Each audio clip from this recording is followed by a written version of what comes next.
Things really aren't going well currently for the Tories, with all the furore not around the sleaze scandal still ongoing. By the way, investigations also into, we've heard, Jacob Rees-Mogg, as well as another couple of, shall we say, the Brexit Spartan groups, and as a lot of people said at the time, was just an attempt to, shall we say, try and save one of their own, where, shall we say, others might also soon be to follow in that very same model.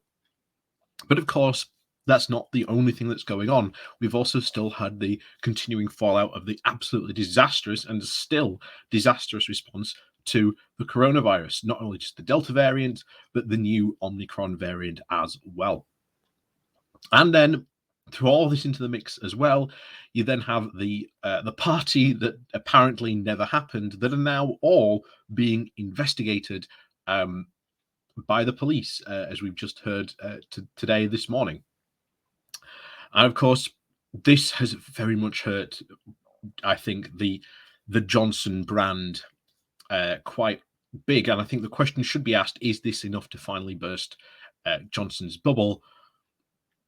Who knows? Like I say, other people have said this before about him in the past, and it clearly hasn't worked. However, Boris Johnson is now Prime Minister. There is nowhere for him to run away and hide unless he, again, wants to resign. That's the only way out of this mess that he has. And as I've said before, this may be just the case of maybe one too many straws breaks the camel's back, and finally the Tories say enough is enough. Like I say, there were many reports yesterday of a lot of backbench MPs being very, very unhappy in Boris Johnson yesterday at the question times. However, that's not the only thing that the Tories are incredibly worried about. They are insanely worried about losing Owen Paterson's seat themselves. So let's go diving into finding out what is happening in this area, because the Lib Dems are massively targeting this seat in an attempt to try and win it, just as they did in the Cheshire and Amersham by-election. And again, maybe we could see an upset in this. Who knows? So, as always, please do remember to hit that like, share, and subscribe button. And also down below, there are links to my Patreon page and a one-off donation link called Buy Me Coffee, where you can, well, buy me coffee. And as always, thank you very much for watching, for supporting the channel, shall we say. And yeah, on with the article then. Like I say, this comes from The Guardian with the title, People Are Fed Up. Tories are anxious about the losing Owen Paterson's seat. If Boris Johnson's decision to join the campaign trail in North Shropshire on Friday was a sign of Conservative jitters before the upcoming by-election in the constituency, then Chris Pearce is just the sort of voter to exemplify such anxieties. I feel taken for granted, he complained. The self-described former Tory supporter standing outside his home in a neat, modern cul-de-sac on the edge of Wem, a compact market town just north of Shrewsbury. You could put a blue rosette on a straw bale and it would be elected in North Shropshire, said Pearce at age 50. Owen Paterson would be parachuted somewhere into Wem High Street once every 4 years, photos taken, then quickly, before any local people actually realised he was there, he'd be gone. Pearce would say he would vote Liberal Democrat on the 16th of December, to that evident delight of Helen Morgan, the party's candidate, nearing the end of yet another long canvassing session. But Pearce added ruefully that he still expected the guy from Birmingham, a very depressing reference to the distinctly less than local Tory candidate, Dr. Neil Stanley Hurst, to win. This odds do remain very far in favour of the Stratton Hurst, who, if elected, will become the latest in a near 200-year line of local Tory MPs, just broken once between 1904 and 1906.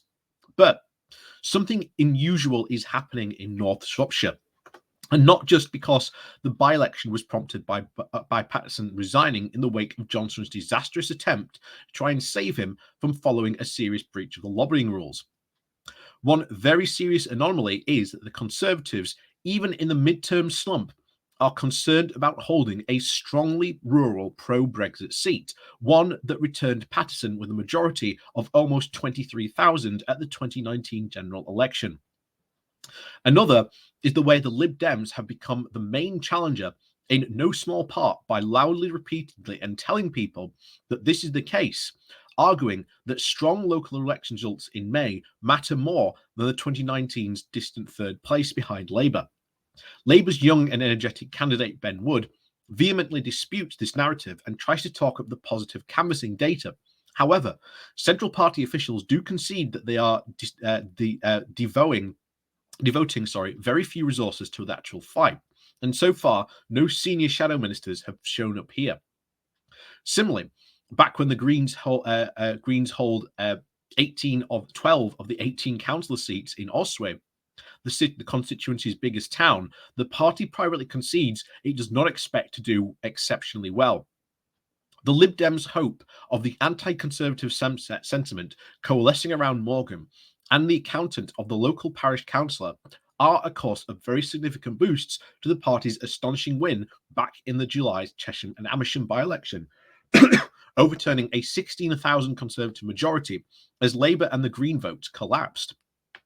While the Lib Dem activists and stroll the streets and stress that North Shropshire is notably shorter than the short of interventionist pro-Remain soft Tories who helped deliver the last summer's victory, they argue that both constituencies share a wider sense of disenfranchisement with Boris Johnson and his government. When they talk sleaze, a lot of voters have a real tone of derision, one activist said. And it's not a plague in all your houses. This is very much about the Tories. And perhaps the most toxic thing is picking a candidate from Birmingham. It's like they just don't care. As Morgan and her campaign team canvasses while the majority of concerns are distinctly local, including access to GPs and slow ambulance response times, they are often expressed amid the wider sense that the Conservatives have neglected the area. The responses we're getting on the doorstep is that people are fed up of being ignored. They're ready to send the message that Morgan said, we're definitely going to give the Conservatives a scare. And I don't think we have, I do think we have an actual chance. The Lib Dems are coming anywhere close to taking this seat would certainly spook many Tory MPs. Even the more likely outcome, a very reasonable, secure Conservative hold. But with many of the party's usual voters now staying at home, this could be very alarming. Tory HQ appears that a brief, slightly slow below the radar campaign, as the Guardian requested to speak to Sharia Hurst or anyone else from his team were completely ignored, will at least get them home. The Lib Dems, in contrast, have sent their leader Ed Davey to campaign the constituency 3 times already, with a succession of other MPs and peers on hand to persuade voters and deliver endless leaflets and featuring one of the party's trademark bar chants. This one explaining why only they can defeat the Conservatives. It's like carpet bombing, one opponent said, with a mixture of admiration and annoyance. It really is win at all costs. So could it work?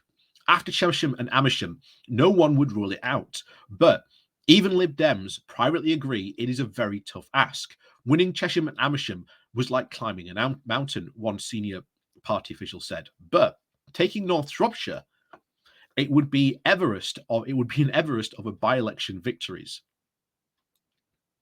So that indeed could be very interesting if that wins. And I think, as we saw at the last by-election, the Tories hold, but they had a very reduced majority.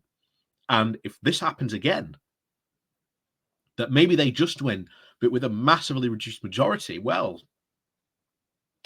that is going to put a lot of Tories in not very, shall we say, happy Christmas moods this year, especially Boris Johnson with all this other stuff going on. And if they lose, combine this with everything else, maybe we could see a faction of the Tories rise up as we maybe again the Red Wall MPs, who again the newer Conservatives who have tried to constantly distance themselves from being portrayed like the other Tories, could be the ones maybe to force Johnson out. Could be very, very much so.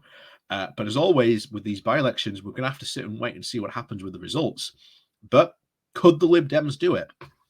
It's not the one beyond the realms of possibility. And like I said at the end, this could indeed be one heck of a by-election win if they do manage to pull it off.